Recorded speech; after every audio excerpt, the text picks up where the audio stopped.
Good morning, everyone. Welcome to the Choctaw Church of Christ. I'm Bob Chilton. We'll be bringing you our class this morning, and then after our class, of course, we'll have our worship service.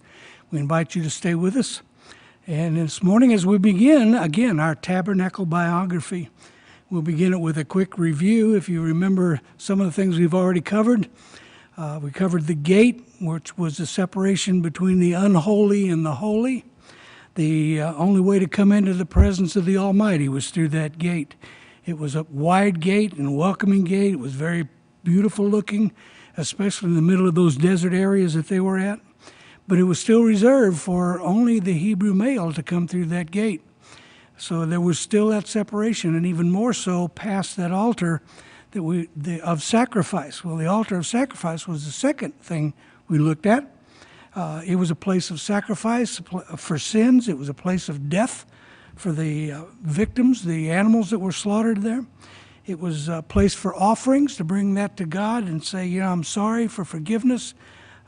It symbolized Christ and the sacrifice of his cross. All these things we've covered is just a quick reminder of where we'll be today. The bronze laver, that was for the ceremonial washings and for the necessary act to become a priest, or before the priest could do their duties in the tabernacle. It was also the non-compliance place, that if you didn't do the washings, you would die. God would punish them. And it symbolized, of course, the purity and the holiness of Jesus Christ and his grace. The curtain of the tabernacle was the next thing that we looked at, reminding again us of the barrier to keep out the unclean. The embellished embroidery that was there on the curtain spoke of holiness, and through this entry, in other words, once you go through that, you realize you're getting closer and closer to the presence of God. And last week was the table of showbread, as we looked at that, which represented holiness, the holiness before God. It represented God's sustenance that would take care of his people, reminding them each week as the priests would eat that bread and share. It was always associated with life, bread was, and it was symbolizing of Jesus, who was the Word, and said that he was the eternal bread of life necessary for us. It said he would be figuratively that bread. There were 3 lights in the tabernacle that we haven't mentioned as of yet, but thought we would today. One was in the courtyard. That was the sunshine, of course. That used the sun for light, the natural outward illumination of the tabernacle.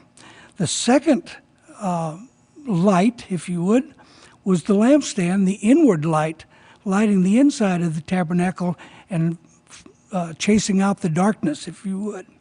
The Holy of Holies had its own light. The Shekinah was what it was called, and it was the rabbinic literature term, by the way, for the dwelling or settling of the divine presence of God. So in the Shekinah, the light was provided by God. And if you remember in Revelations chapter 21, verses 22 and 23, John in his vision said, "But I saw no temple in it, for the Lord God Almighty and the Lamb are its temple. And the city had no need of the sun or of the moon to shine on it, for the glory of God illuminated it, and the Lamb is its light." Of course, he was looking into the heavenly realm, the heavenly temple, and God furnishes the light. And they had a glimpse of this then there at the tabernacle in the Holy of Holies. So we go back and look at some more of the furniture. We saw the table of showbread. Today we're going to look in depth at the golden lampstand. This was the one that was set inside that temple. It was a very important part of the temple itself. It was on the south side, or the left as you walked through that curtain, would be on the south side of the holy place. We find that description, by the way, in Exodus 25, 31, and 40, if you want to look at it in closer depth. It was opposite of the table of showbread, and it says that it was there to cast a light on that showbread, so that they knew that that was a special place over there on the other side of that room, and they wanted to be able to see it, as well as do their own duties there. The correct name for it, a Hebrew name rather, I guess I should say, is called the menorah. It's, again, a very important part. We would probably call it a candelabrum. If you think of, I always think about Liberace with his candelabrum on his piano that he had.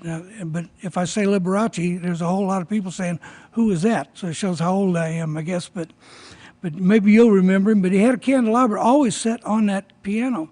Well, the Hebrew word here means light bearer. So menorah means light bearer. And it's still used today, by the way. The menorah is in the ceremonies and feast days in the Jewish religion, especially the Feast of Hanukkah, which was the Feast of Lights. And we'll talk about that probably a little bit further down. It's referred to quite often as the golden candlestick. Well, unfortunately, that's not correct, because it wasn't a candlestick. Candles hadn't yet to be invented even. They were still using the oil lamp at that time. And this was what this was simply an oil lamp, but a very extremely ornate oil lamp. Exodus 25:37 and Numbers 8:23, or 8, not 8:23, 8 through 2 and 3, mentions the threefold purpose of the golden lampstand. It was to shed light in front of and on itself, displaying its own beauty. It was really hammered out. We'll look at it in real close detail on some of these slides this morning on how beautiful it actually was. It was to also shed light on the table of showbread, which I mentioned before. It would reflect off those golden walls and just light up the whole interior of the holy place with a warm and inviting kind of light. It was also to shed light before the Lord, God Almighty, in Exodus 40:25. There God said, "I want this light to light up my holy place. I'll take care of the Holy of Holies, but this is for those that serve me." This is what we look at in the picture of Christ, that being Him, being our light, so that we can conduct our jobs as His modern-day priests.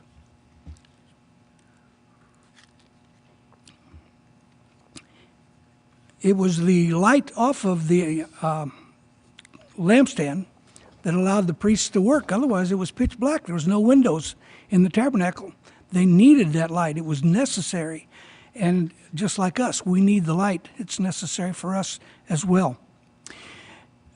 One thing we do know about the golden lampstand is it was very expensive. Very expensive. God told Moses to make it from a single block of pure beaten gold. Now, as I got to curiosity and got to looking through this, I found out that this was really much larger than what I thought it was going to be. It wasn't to be poured. You didn't put it in a mold, but it had to be formed directly and divinely, or by divinely guided hands that would mold and shape this block of gold into something similar to what we see on our slide. It was, as far as I know, gold is the only metal that doesn't burn. It'll melt, but it doesn't burn. But it's purified by fire, which I thought was really interesting, that the gold itself, you can't burn it, but that's the way to get rid of the impurities. Fire does that. And how often do we see God using fire as a way of getting His message across, to purifying the people? We'll see that, of course, even all the way up to Acts chapter 2, where the tongues of fire settled on the apostles. The golden candlestick and all of its artwork, the shaft that you see, its branches, its bowls, the knops, the flowers, were all to be beaten, not any other way. And I cannot imagine building something this way as an artisan, or is that a well? But it's as an artist to try to make this thing as beautiful as what it was. But God had a hand in that. And it represented, if we think about it, the beating that Jesus took on the cross. That hammer that was pounding continually on those nails to drive through His hands and feet. We see some of the symbolism there. We know really nothing about the actual shape, or not the actual shape, but the true dimensions of the golden lampstand. It doesn't give us that information. There's times when God says, well, you don't need to know that. What are the dimensions? We don't know. We do know the weight, and we do know basically the description. The Jewish tradition, if you go back into the Talmud and the Jewish rabbis' writings, they say it was about 5 foot tall and about 3.5 foot wide. And we see the base on it is, this one happens to be, looks like a diamond on this particular illustration, but we see the one that was the Arch of Titus in Rome when they had the engraving on the wall, and I've got a picture of that coming up, and that showed a hexagonal base, and the Jewish people, or not Jewish people, the Jewish rabbis thought that it was like 3 legs on the bottom, small legs. So we don't really have a good idea of what the bottom looks like, but we do have a pretty good idea of what the stem and the arms look like on that particular piece of furniture. But you got to remember, with all these pictures that we're showing you, that they are of these furnishings, that they are just an artist's reminiscence of what that might have looked like. You can accept that and say, okay, that's what I believe it looks like, or you can say, well, that's not what I had in my head. If you ever read a book, a novel, I used to like to read John Jakes, for instance, and he would describe things, and I would read it out loud, and then Linda and I would talk about it after it was over with, and she had a whole complete different picture of what we just read. We saw the same words, but the words that came out from me, I said, well, I think that this particular character was a big, tall guy and had dark hair. And she said, no, I didn't get that. I got him more as a, short, stocky guy. And that's kind of what we do with these pictures. We look at them and say, well, yeah, that's probably what it looked like, but maybe not exact. So please don't take this and say, okay, I know exactly what it looked like, because we don't, but we'll try. Excuse me. Like I said, it was influenced by that Arch of Titus in Rome. That they took the candlestick, the golden candlestick, the golden candelabra, if you would. They stole that when they sacked the temple in Rome in AD 70 at the fall of Jerusalem, when Jerusalem was completely wiped out, and they were scattered everywhere at that point in AD 70. And that went back to Rome, and was probably, and I say this as an opinion, probably melted down to help pay for the Colosseum, where they later would be killing Christians, ironically. And they took the gold from the temple to pay for that particular structure to be built, according to the historians. So if God wanted to give us more information about this, he would have, but this is what he said so far. It was a solid piece of gold, 1 talent in weight, and I tried my best to find a constant weight for a talent, and everybody settled between 75 and 100 pounds. So we'll look at both. But you think about a piece of gold weighing 100 pounds, and I mean, we see the little nuggets that they sell on TV, very, very small, not very large at all. But this was a 100-pound piece of gold. At today's market price, now hang on to your hats here because this shocked me to death. At today's market price, I think it's about a month ago to be actually accurate, for a 75 lump of gold, a talent of gold was $2,072,340. If it was a 100-pound lump, it was $2,763,120. That's a lot of money for a lamp. My wife has bought a lot of lamps at retail stores and stuff, but she's never come home with one that expensive, and she better not either. But for that matter, it was really to show you how much God put into the tabernacle, how much he valued the tabernacle. This was a very, very much of a shadow or a type of Jesus, as we'll see as we look at this a little bit closer. And even if the market values fluctuate, as we said, it was a very expensive piece of furniture. It also came with, I won't say came with, it was also given to the artists to make utensils so they could dress the lamp. The pitcher, you see there, for the oil, the tongs for the wicks to move those in and out, and the censers to carry the coals from the altar of sacrifice in, and to empty ashes into, to get rid of, to take out. All those things were out of that same solid block of gold. They all had to be hand-shaped and make to work. It's amazing to me that they could do that, but that's what God commanded. And only the high priest was allowed to maintain the lampstand. Now, the other priests could come in and they could offer the incense on the altar of incense. They could do that, but the lamp was reserved for Aaron in the morning and in the evening to dress. Leviticus 24, 1 through 4, we'll read that this morning because there's looks like a conflict to me, and I had to wrestle with this one a little bit, and I'll see what you think. The Lord spoke to Moses, saying, "Command the children of Israel that they bring you pure oil of pressed olive for the light, to make the lamps burn continuously." Or continually. Look at that word and remember that word, continually, for a second. It goes on to outside the veil of testimony in the tabernacle meeting. Aaron shall be in charge of it, and from evening until morning before the Lord continually. It shall be a statute forever for your generations. Third, he shall be put in charge of the lamps of pure gold, he should be put in charge of the lamps on the pure gold lampstand before the Lord continually. We see that word 3 different times there, continually, but one of them kind of is not continually. That third verse doesn't lead that thought. The second verse is continually always, or always.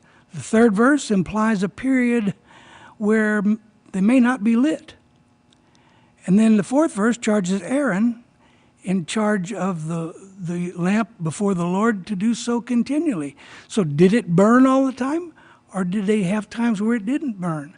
That's what I had to try to figure out. Well, I went and digging and with some of the scholars and all this to find out. So here's what I found out, and you can draw your conclusions then.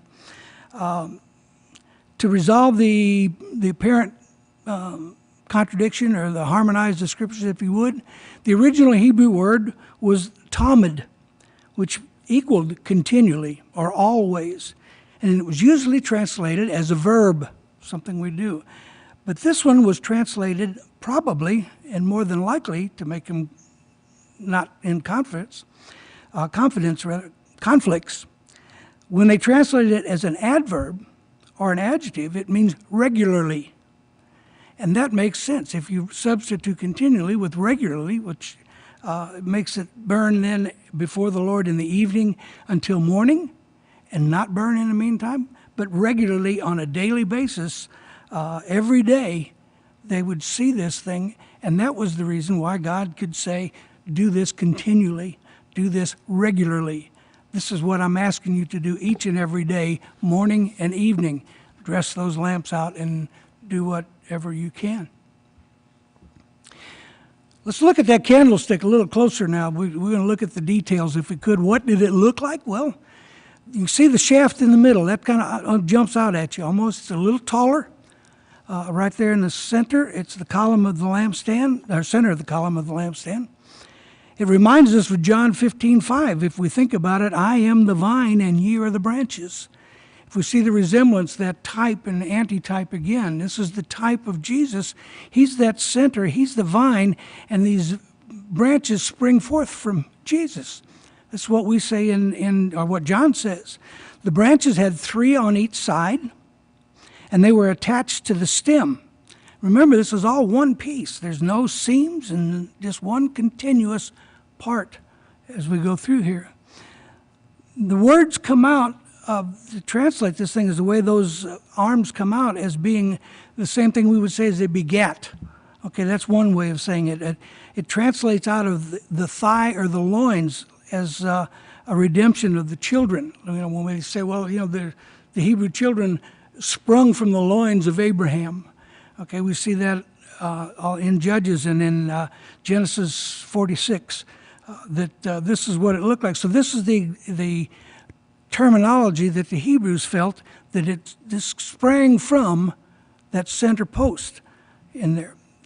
That being said, if you're thinking about the children being the fruit of your loins, do not remind them of that, because they're not real happy when I'm speaking here from some experience we all learn from. So you don't let your children know that they are part of the fruit of your loins. They will not appreciate it. But this we appreciate, God, that Christ sprang us, if you would, the fruit of his loins. What did the golden lampstand look like? There's also branches, and we want to look at those branches. There were 6 of them, as I mentioned. 6 was the Hebrew number for man. There's 3 on each side, which makes it equal, all men being equal. You have the stem making the 7th branch, and 7 was complete or perfect under the Hebrew system. That center represented Christ, of course. He makes everything complete. He makes us perfect. He makes this whole thing sacred at that particular point. He makes us sacred, not of our own, but because we are attached to him, that permanent light, if you would. Another sip here.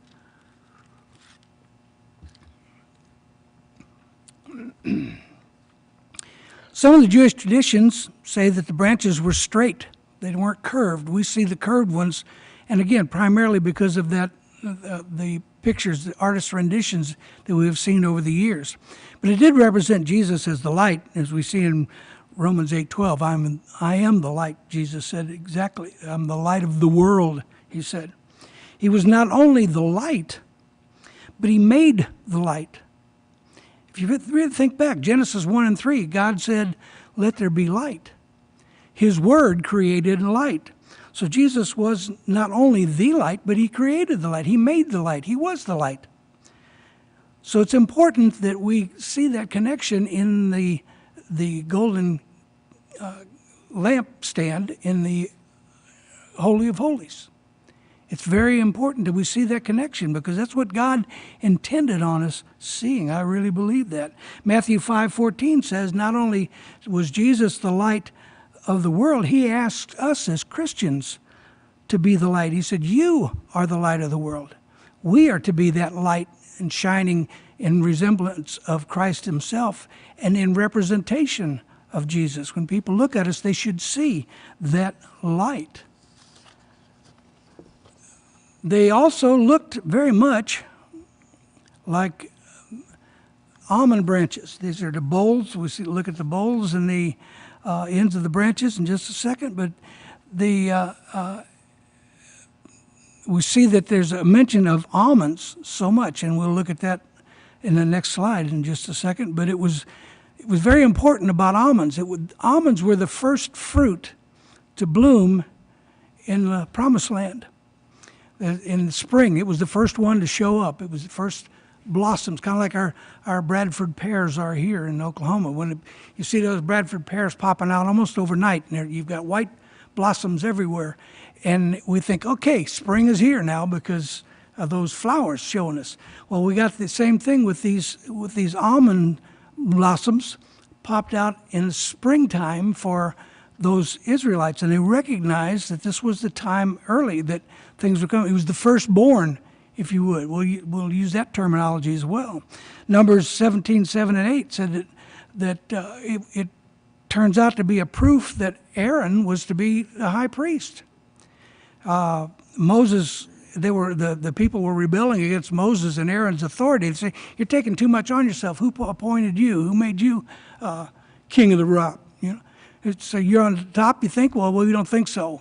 So there was this big ruckus going on, and Moses said, wait a minute, I'll settle it. God said, give me a rod from each one of your elders. All 12 elders brought their rod, and he laid it down in front of the tabernacle.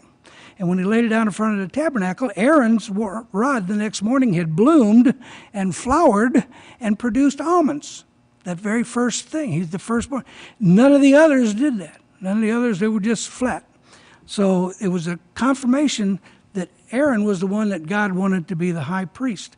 So they took that particular rod and they placed it inside the ark, and we'll look at that one, the picture maybe of that later when we study the ark. But Aaron's rod bloomed and flowered, and it produced those, and this showed God's approval to be high priest. So we see the importance on this lampstand, why they would honor the almonds, if you would, and those blossoms, if you would.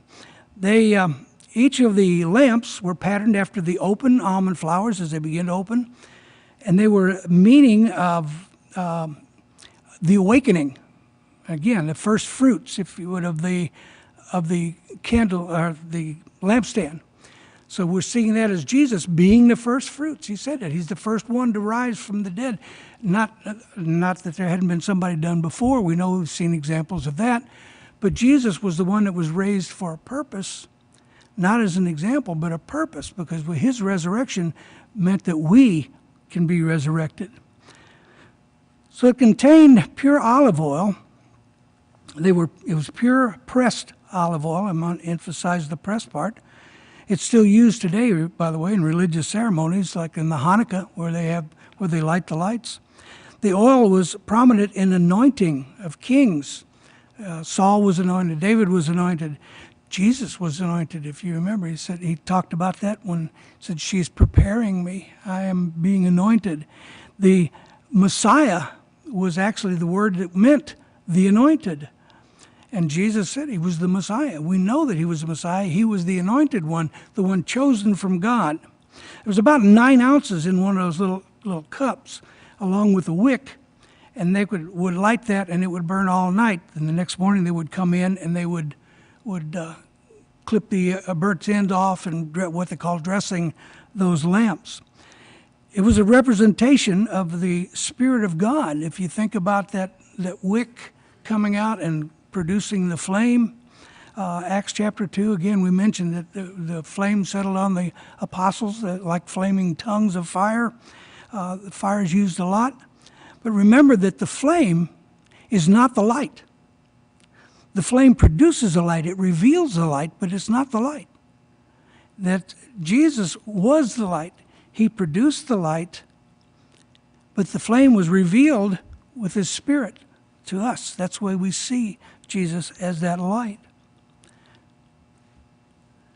Certain routines were to be followed by the high priest only on that lampstand. He was the only one allowed to do this. He'd trim the wicks in the morning at the same time as the sacrifices were being done out in the outer courtyard. Those sacrifices were for the entire tribe of Israel. Of all 12 tribes, they would offer sacrifice in the morning and the evening. And as soon as that sacrifice was done, the high priest would light those lamps. He would bring in fire from outside in the altar of sacrifice, and he would bring that in and light those lights after those sacrifices were made, because you couldn't make it until that was purified. And it was purified when those sacrifices were made. He'd light the shamash, which is the middle stalk that we see, that lamp on the top. He'd light it first, and he'd light it with the fire that he brought in from the altar of sacrifice outside in the courtyard. He would get that and put it in his little censer and come in and then take those coals and light that the fire from there, light the shamash, that center lamp. And then he would light the rest of the lamp from the shamash, not from each one from the fire, but he would take the fire from the representation of Jesus again. He would take that fire and light all the rest of the lamps. Jesus would light each individual groups of man, if you would. So that's where we see the symbolism again. Again, it was during the same time each day, and they would be refilled at that time when he dressed those lamps out with pure olive oil so that the light would never go out irregularly. Okay.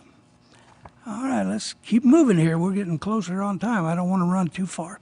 We're going to move into the golden altar of incense this morning also and cover that today so that next week, hopefully we can do the ark if everything works out well. The golden altar of incense, my tongue's tangling up here, excuse me.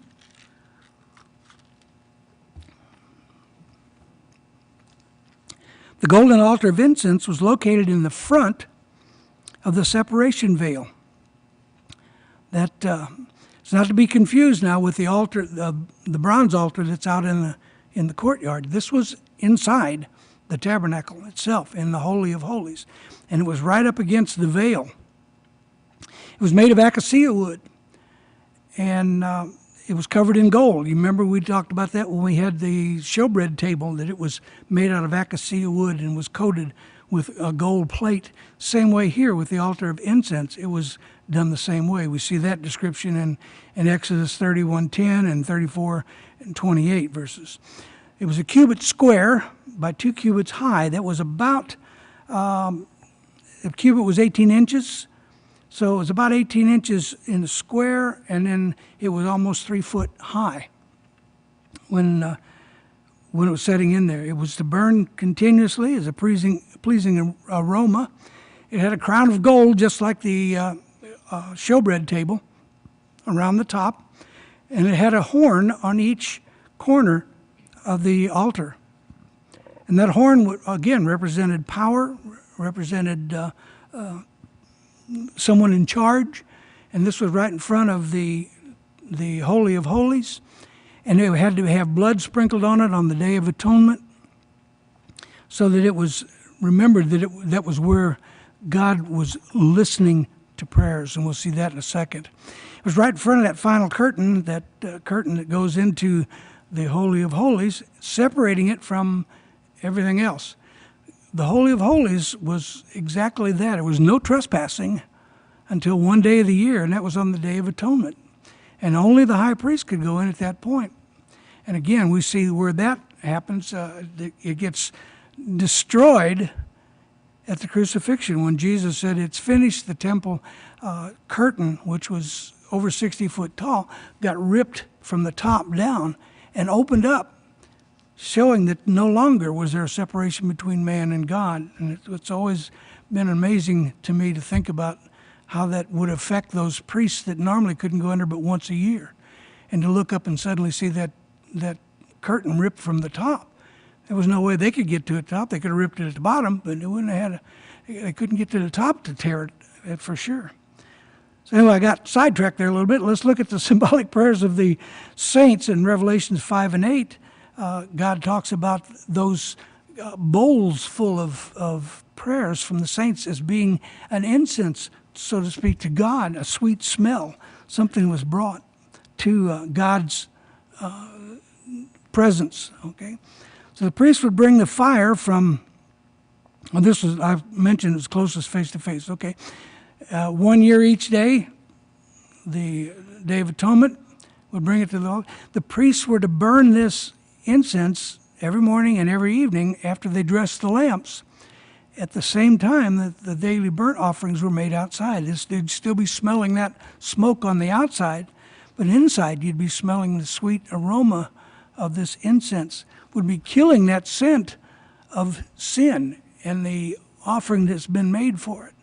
It would counter that, balance it, if you would. So they had a sweet smell in the tabernacle, and the outside you smelled death and burning and a reminder of the sin that was there. God supplied a recipe to make the special incense, and he demanded that none ever would be placed or burnt on that altar. Only his recipe was to be done. Exodus 35 through 37. There was 3 rich spices that they really don't know what they are today. They're not identifiable, and I couldn't pronounce them, so I didn't put them on here. But there's 3 of them that were combined with frankincense and then beaten to a very, very fine powder. And then salt was added. If you've ever had, try to burn steel wool, okay, how fine it is. And you think metal doesn't burn, but you can light a pad of steel wool, and because it's so thin. And so this is what this was, to get it very small and very fine so that it would burn easily on that altar and would immediately begin to fill that room with aroma. They were, anyone else that would try to use this, they were forbidden to use it anywhere else, and at the penalty of death. God was really serious about the things he asked them to do in their worship, and he didn't want it messed with. He didn't want it to do it any other way. It's the old saying is, it's his way or the highway, and in his particular case, that's exactly true. If he didn't do it his way, you weren't going to be on the highway. He was going to take you out at this time. It was the penalty of death. So they would leave it continually burning from the nighttime until dawn, and it would serve then as that pleasing aroma for God. The altar was a shadow of Jesus carrying our prayers to the Father. And then, not only carrying our prayers, but then interceding for us. This is what the priest was doing when he was offering that incense. He was representing the prayers for the nation, the prayers for himself as well. And he would put those prayers into that altar, and that smell would drift into the Holy of Holies, and God would be pleased. Well, now our incense, we don't burn it anymore. What we do is we offer it as the fruit of our lips, so to speak, to go to God as our presentation is to him in our prayers as a sweet smell of incense. David, in fact, even said that he wanted his prayers to appear to God as the sweet-smelling incense. The Holy Spirit is there also to intercede and to straighten up my poor words. If you've been watching this series very much, you understand I'm not very eloquent in some of the things that I say. And when I talk to God, I'm almost like a blubbering idiot in that sense. God would say, well, what's the matter with that boy? I don't know what he's doing. But instead, the Holy Spirit is there and say, hey, God, here's what he's trying to tell you. Jesus saying yes, and he's, I've been through what he's going through, so I understand. I think we ought to forgive him. And that's the way it runs. The Holy Spirit is compiling our words to God that we don't know how to say. That's Romans chapter 8, 26 and 27. Okay, I backed it up, didn't I? Okay, there we go. God knows what he wants. That's the important lesson out of all this in the tabernacle that we're looking at. God knows what he wants. It wasn't enough for Israel to just walk through the rituals of the law. To just say, okay, I've got to do this. I have to go give one of my best lambs up to slaughter. I have to I have to do the feast days, and I can't eat unleavened bread, or I have to eat unleavened bread at certain times, and all these restrictions that they felt were put on them. If they followed it and faithfully followed it, it still wasn't enough, because it says if they were guilty of breaking the law in one place, they broke the whole law. So that law itself wasn't enough. It was not enough for them to just go through the ritual, go through the acts of worship. It's a caution for us. And in our own worship, if we're just going through the acts at worship and we're not really involved in that worship, we're just like the Israelites. And God said that what he wanted from his people was their hearts and their lives to be right. That was his whole purpose for the law. Well, the law wasn't there to punish them. The law was there to help make them be right, to help make their hearts right. So God knows what he wants. And Isaiah, Judah got in a lot of trouble. It was acting up pretty badly. They had gone back to doing sacrifices to idols and all this. And Isaiah warned them in Isaiah 1:13. God said, stop bringing me meaningless offerings. I don't want them anymore. Okay, they don't mean anything to me. You're just going through the routine. You don't care. You don't really, there's nothing behind it. It's empty to me. And he said, I abhor it in one version, or it's detestable. Your incense, your prayers that you're offering are detestable to me. They make me sick to my stomach. That's basically what he was saying. I don't ever want that to happen. I don't think you do either. As Christians, when we offer that, our hearts need to be right with God. We need to be into what we're saying, not just the Our Fathers or the prayer to now lay me down to sleep. Okay, if we say that as a grown up, are we sincere? Yeah, probably, but not from the heart. It'll be more we've learned to recite these things. In public prayers, we find a lot of catchphrases that we use over and over. We use to the minister to let him have a ready recollection of the things that he studied.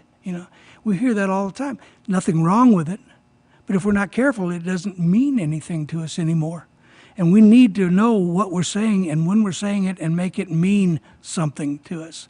He doesn't want us to burn the proper incense at the proper time and the proper place with the proper fire and the proper implements. He doesn't ask us to do that. What he asks us to do is have a proper heart before him. Therefore, Hebrews 12:28, therefore, since we are receiving a kingdom which cannot be shaken, let us have grace by which we may serve God acceptably with reverence and godly fear. Next week, our next lesson will be on the Ark of the Covenant. Thank you very much for your attention. I hope you have an enjoyable day. Stay healthy. God bless, and join us in a few moments for our worship service. Thank you.